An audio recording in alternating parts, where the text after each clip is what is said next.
Magandang araw sa inyong lahat at welcome sa aking channel. Proud na proud si Paolo Avellino sa pagkakanominado ng aktres na si Kim Chiu bilang Asian Star sa kategorya ng Seoul Drama Awards 2024. Ayon kay Paolo, sa lahat ng dedikasyong binibigay niya sa trabaho, walang mas deserving pa kung hindi si Kim lang. I'm very proud. Siyempre representative ng Philippines, pahayag ni Pao sa interview ng ABS-CBN. Salin lang kasi, dalang-dala niya yung bawat eksena.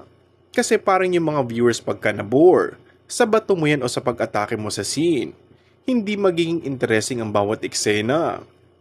Pero siya kasi, ewan ko ba dito, napaka-inborn ng talent niya pagdating sa ganyan. Say ng mga fans.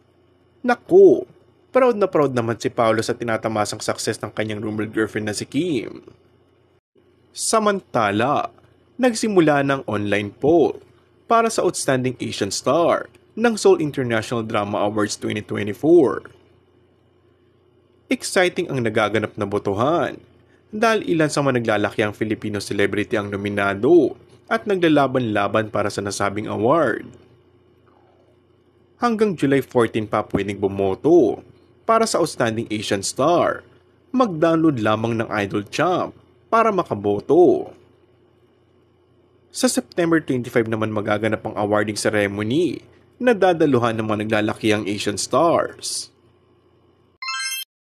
And that's all for our today's video. Kung bago ka lang sa aking channel ay mag-subscribe at pindutin na rin ang notification bell. Maraming salamat!